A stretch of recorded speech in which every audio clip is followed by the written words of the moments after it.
ओम नमो भगवते वासुदेवाय नमः। मित्रों, आज मैं आपके साथ साझा कर रही हूँ योगिनी एकादशी व्रत की कथा।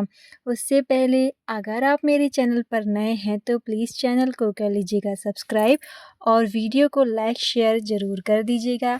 तो कथा में आगे बढ़ते हैं। आषाढ़ मास के कृष्ण पक्ष में आने वाली योगिनी एकादशी का हिंदू धर्म में विशेष महत्व है।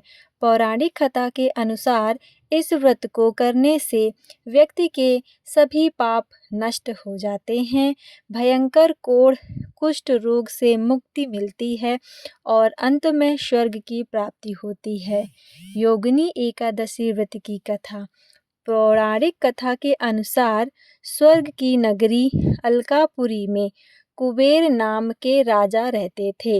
वे भगवान शिव के बहुत बड़े भक्त थे और उनकी पूजा के लिए सरोवर से ताजे फूल लाने का नियम था।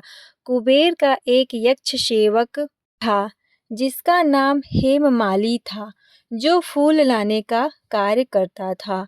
हेममाली की पत्नी बहुत ही सुंदर थी, जिसका नाम विशालाक्षी था।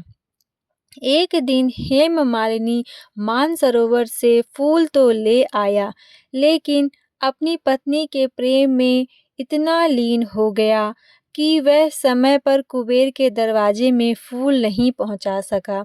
इधर राजा कुबेर शिव की पूजा के लिए दोपहर तक फूलों की प्रतीक्षा करते रहे।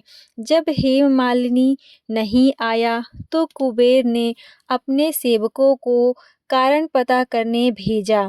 सेवकों ने बताया कि हेममाली अपनी पत्नी के साथ बिता रहा है। यह सुनकर राजा कुबेर को बहुत ही क्रोध आया। उन्होंने हेममाली को दरबार में बुलाया और उसे श्राप दिया कि वह अपनी पत्नी से अलग हो जाएगा, मृत्युलोक पृथ्वी में गिरेगा और उसके पूरे शरीर में कोढ़ कुष्ठ रोग हो जाएगा। राजा के श्राप के प्रभाव से हेममाली तुरंत स्वर्ग से पृथ्वी पर आ गिरा और भयंकर कोढ़ से पीड़ित हो गया। अपनी पत्नी से दूर होकर वह जंगल में भूखा प्यासा भटकने और कष्ट सहने लगा, लेकिन उसे अपने पापों पर गहरा पछतावा था। भटकते भटकते वह एक दिन हिमालय पर्वत पर महान ऋषि मार्कंडेय के आश्रम में पहुंच गया। ऋषि मार्कंडेय ने उनकी दीनहीन दशा देखकर उनसे पूछा कि उसने ऐसा कौन सा पाप किया है। हेममालिनी ने रोते हुए कहानी बता दी।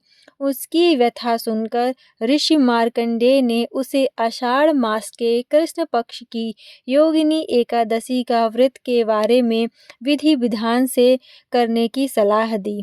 ऋषि के कहे अनुसार हेममाली ने पूरी श्रद्धा और नियम के साथ योगिनी एकादशी का व्रत किया और भगवान विष्णु की पूजा की। व्रत के प्रभाव और भगवान विष्णु की कृपा से कोढ़ पूरी तरह से दूर हो गया।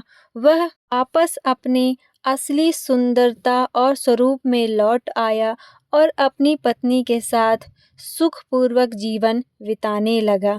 यह कथा स्वयं भगवान विष्णु ने महाभारत काल में युधिष्ठिर को सुनाई थी। अग्नि एकादशी व्रत के मुख्य धार्मिक और आध्यात्मिक महत्व निम्नलिखित हैं। 88,000 ब्राह्मणों को भोजन कराने का पुण्य। शास्त्रों और पुराणों में जैसे के अनुसार इस एकादशी का व्रत करने से मिलने वाला फल 88,000 ब्राह्मणों को भोजन कराने के समान होता है। पापों और श्राप से मुक्ति। यदि किसी व्यक्ति से जाने अनजाने में कोई बड़ा पाप हो गया हो या किसी के श्राप से पीड़ित हो तो इस व्रत के प्रभाव से वह दूर हो जाते हैं। रोग से मुक्ति और आरोग्य। इस व्रत को त्वचा संबंधी रोगों जैसे कुष्ठ रोग और अन्य गंभीर शारीरिक बीमारी के निवारण के लिए अत्यंत चमत्कारी माना गया है। सुख और समृद्धि की प्राप्ति। इस व्रत के प्रभाव से आर्थिक परेशानियां और दरिद्रता दूर होती है। भगवान विष्णु और माता लक्ष्मी की कृपा से जीवन में धन धान्य और खुशहाली आती है। आत्मनियंत्रण और शांति।